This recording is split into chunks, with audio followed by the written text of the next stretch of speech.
It was a cold afternoon when I found myself staring at the divorce papers, the weight of decision settling on my shoulders like an anchor pulling me into the deep, murky waters of regret. The form in front of me was simple.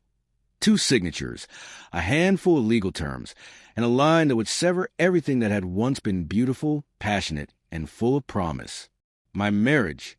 I ran my fingers over the edge of the paper, tracing the words that now felt like a final chapter to a story I had hoped would never end. I had loved her with a kind of devotion that had once felt endless, like the universe itself would bend to keep us together. But somewhere along the way, the love had dimmed, faded into the background of life too busy, too complicated. We stopped seeing each other, stopped truly hearing each other's hearts. And then, just like that, she had become a stranger to me, someone I had once known in every way, but whose soul seemed increasingly distant. I tried to convince myself that I was doing the right thing. Divorce, they said, was the only way out when a relationship was broken beyond repair. But the decision wasn't easy. It wasn't a choice made in anger or hatred. It was a choice made in the quiet aftermath of all the arguments, the silence, the emotional exhaustion that had crept between us, slowly yet relentlessly. But even as I held the papers, even as my mind told me to sign them and move forward, there was a part of me that still couldn't let go. That part of me, the part that had once held her hand with all the hopes of forever, was struggling to accept that it was really over. It was in that moment, in the stillness of the room, that I heard it. A voice, a conversation, one I wasn't supposed to hear. It stopped me in my tracks, my hand hovering just above the signature line. The truth, the one thing I had been waiting for, and yet never expected to find. It wasn't always like this. In the beginning, it felt as though the world had opened up for us. We were young, idealistic, and blissfully in love. Our first apartment together was a small, cozy place, nestled in a quiet part of the city. We painted the walls ourselves, colors that felt like us. Every room was filled with laughter, warmth, and a kind of hope that only newlyweds could understand. It was easy to believe that this would be forever. We'd talk for hours, sometimes late into the night, sharing our dreams for the future. She had the most beautiful way of looking at life, full of curiosity, ambition, and an energy that made everything feel possible. And I, somehow, believed that if I was with her, I could be part of something bigger than myself. We were partners. We were a team. That's what I thought. But then the cracks began to form, slow and unnoticed at first, like hairline fractures in a glass. It wasn't a sudden shift. There was no explosive fight, no grand betrayal to mark the beginning of the end. It happened quietly, gradually. The first sign, I suppose, was when she started working late more often. I'd wake up to find her side of the bed empty, a note on the kitchen counter telling me she'd be home late. At first, I understood. She had ambitions, dreams of her own. I encouraged her to chase them. After all, I loved her. I wanted her to be the best version of herself, the woman who made her own mark in the world. But over time, the late nights became more frequent, and the texts less personal. The warmth in our home began to fade, and I found myself alone in the evenings, wondering what had changed. It wasn't just the distance in time. It was the distance between us. Conversations became more surface level. Instead of talking about our day, about our hopes, about anything real, we talked about logistics, bills, appointments, what was for dinner. She would talk about her work, but her eyes would be distant, like she was telling me a story that belonged to someone else. I tried to fill the silence. I tried to fill the void. I took on extra hours at work, tried to find some purpose in the growing emptiness at home. But no matter how many hours I spent away from her, no matter how hard I tried to keep things normal, I couldn't shake the feeling that she was slipping further away. Then came the night I'll never forget. It was just after our 3rd wedding anniversary, and I had planned a special evening.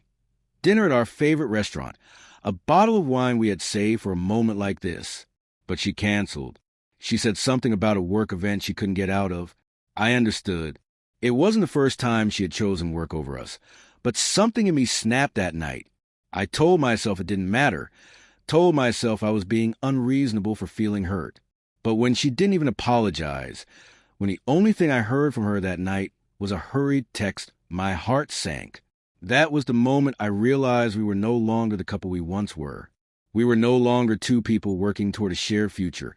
We were two strangers, occupying the same space but living separate lives. And yet, when I tried to talk to her about it, she would brush me off, claiming that I was overreacting, that I was just being insecure. It wasn't until she came home one night, her hair disheveled and her eyes clouded with exhaustion, that I felt the true weight of the change. I asked her what had happened, and she responded with that distant smile I had come to dread, as though I were a stranger asking questions I had no right to ask. "I'm fine," she said, her tone too light, too rehearsed. "Just tired." But that night, as I lay next to her, I couldn't help but feel the vast chasm between us, like we were miles apart despite sharing the same bed. She had become someone else, someone I no longer recognized. And I realized then that she had been slipping away from me for a long time, and I hadn't even noticed until it was too late. I wanted to hold on. I wanted to fix things. But I didn't know how to fight for something that was already falling apart. Every time I tried, it felt like I was grasping at air, and eventually I stopped trying. I withdrew too, out of self-preservation, because the hurt of reaching out and getting nothing back had become too much. When she finally told me she wanted a divorce, it wasn't a shock, it was a relief. A part of me had known for a while, but I had never dared to admit it. It was the end of the story I had desperately tried to rewrite, and in that moment I felt the weight of 1,000 unsaid words. The room felt colder now, despite the sunlight streaming through the windows. I sat at the kitchen table, divorce papers in front of me, the pen resting next to the lines where my name was supposed to go. Everything around me seemed so still, as though the whole world was holding its breath, waiting for me to make a decision that would change everything. I glanced at the clock on the wall. 3:30 in the afternoon. Just hours earlier, I had sat across from her, calmly discussing the legal details. She had already signed, her signature a cold formality. She had looked at me then, her eyes betraying no emotion, as if this was just another task to be ticked off. But it wasn't just another task. It was the end of everything we had ever been. I thought I had made peace with it. After all, we hadn't been truly happy for a long time. The fights, the silence, the way we had drifted apart until we were no longer the couple who had once laughed and dreamed together. None of that seemed like it could be fixed anymore. I had come to accept that. Divorce, to me, had started to feel inevitable. It was the answer to an unspoken question that had hovered over us for months. But now, as I stared at the papers, I couldn't shake the ache that settled deep inside me. I tried to breathe through it. I had already told myself 1,000 times that I deserved better, that it wasn't worth fighting for a love that had become nothing but a shadow of what it once was. I told myself that walking away was the only way I could move forward, that I was letting go of a past that no longer served me. But in that quiet moment, with the soft from the refrigerator and the distant sound of traffic outside, the weight of it all pressed down on me. She was already gone. Not physically. She still lived in the house. But emotionally, we had been gone for a long time. Yet, somehow, the idea of signing those papers felt like I was erasing every memory we had shared, every promise we had once made. I closed my eyes and let the memories wash over me. Our first date, the excitement in her eyes when she told me about her dream job, the way she had kissed me on our wedding day, as if nothing could ever tear us apart. I had loved her with everything I had. She had been my world, my future. But as the years went on, that love had morphed into something unrecognizable, into duty, into habit. The spark was gone, replaced with distance and misunderstanding. I had tried, in my own way, to hold on to her, to keep the pieces together. But somewhere along the way, I had stopped seeing her, and she had stopped seeing me. And now here I was, about to make the hardest decision of my life. I could feel the tears starting to gather in the corner of my eyes. But I didn't let them fall. I couldn't let myself cry over something that had already died. But the question still lingered. Was it really over?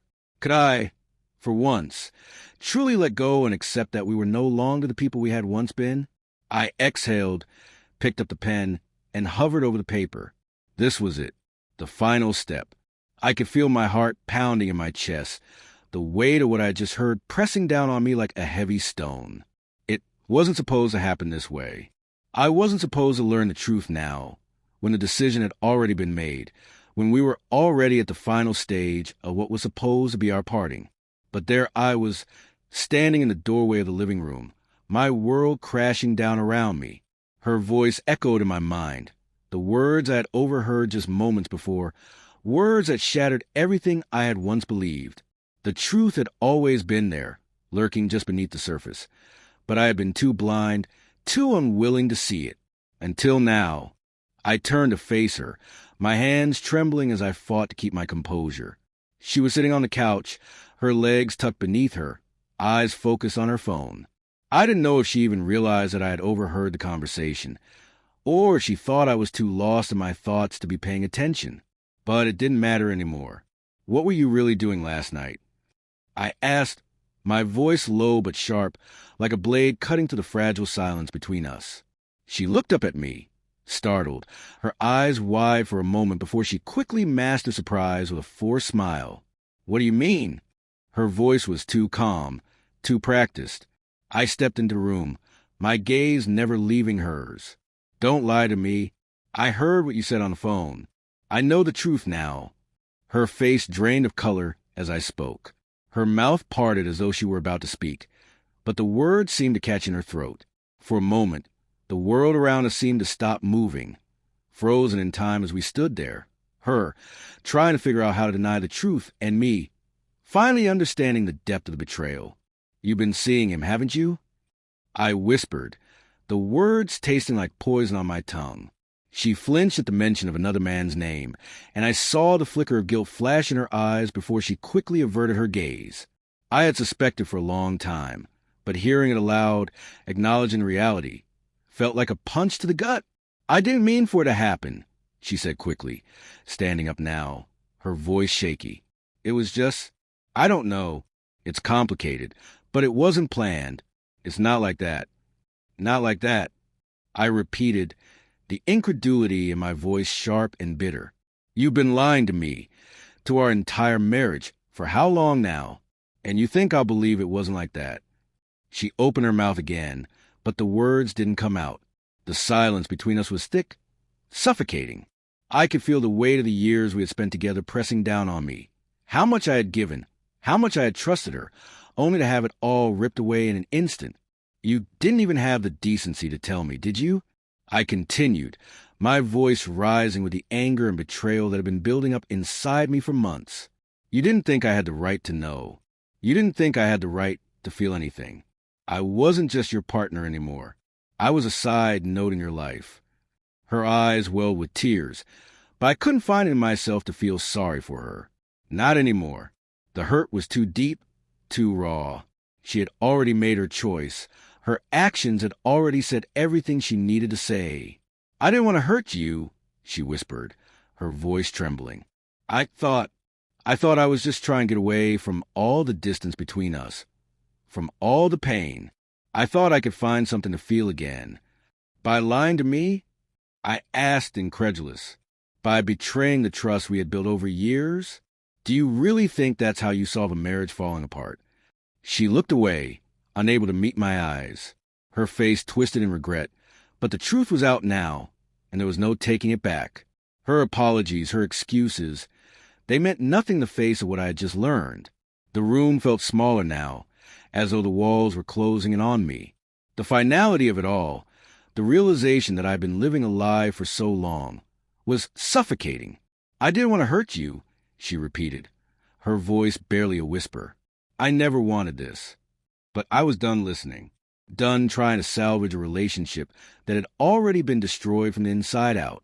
Then maybe you should have thought about that before you crossed the line, I said quietly, my voice finally steady, though my heart was breaking inside. But it's too late now. I stood there for a long moment, the weight of her words hanging in the air like a ghost, before I finally turned and walked away, leaving her standing there, alone with the truth she had tried so desperately to hide. The house felt emptier now. It was as though her presence, the weight of all that we had built together, had been sucked out, leaving only hollow walls and echoing silence. I hadn't expected it to hurt this much. I had known, on some level, that things weren't right, that we were already broken. But hearing the truth, it was different. It wasn't just the end of the marriage. It was the end of the dream I had been holding onto for so long. The days that followed the confrontation were a blur. Sleep came in restless waves, and even the simplest tasks felt impossible. But slowly, I started to find the strength to breathe again. It wasn't easy, not by any means. The emotional exhaustion from the years of trying to fix something that couldn't be fixed had drained me. But in that silence, in the painful space she left behind, I realized something important. I was still here. I was still standing. I spent hours pacing around the house, my mind a whirlwind of conflicting emotions, anger, sorrow, resentment. But underneath it all, there was a quiet voice that kept repeating, "You will be okay. You can heal from this." I couldn't stay in this place forever, physically or emotionally. I had to move forward. It wasn't about forgetting or pretending that everything was fine. It was about choosing to live again, to reclaim the parts of myself I had lost along the way, the parts that had been consumed by trying to fix something that was already broken. I started small. I began going for walks, spending time with friends, reconnecting with pieces of myself that had faded into the background. I remembered who I was before the weight of the marriage became too much to carry. I remembered my passions, the things that had once made me feel alive. There were days when the grief felt like a heavy cloak around my shoulders, and I thought I would never be able to shake it off. But with every passing day, the pain lessened just a little. The wounds were still there, still fresh, but I was learning how to live with them. I couldn't change what happened, couldn't undo the betrayal or the hurt, but I could choose how to move forward. And for the first time in a long time, I felt a spark of hope for a future where I wasn't defined by the end of my marriage, but by my ability to rise from it stronger and wiser. Looking back now, I realized that the hardest part of all wasn't betrayal or the heartbreak. It was the letting go. I had spent so much time holding on to what we were, to the life I thought we could still have, that I lost sight of who I was becoming. It wasn't until I allowed myself to let go, to face the pain head on, that I began to heal. It's strange, isn't it? How sometimes you have to lose everything to find out what's truly important. I thought I had lost myself in her, in us, in a love that had turned into a shadow of what it once was. But I was wrong. I hadn't lost myself. I had just been waiting to rediscover who I really was. Independent, whole, and capable of moving forward without anyone else to define me. I still carry the scars, but they're not my story anymore. They're part of the journey, part of what it took to become the person I am today. And while I'll never forget the love we shared, the lessons learned from that pain are what truly shaped me. The future still feels uncertain, but for the first time, I'm no longer afraid. I know now that I'm strong enough to face whatever comes next, with or without anyone by my side.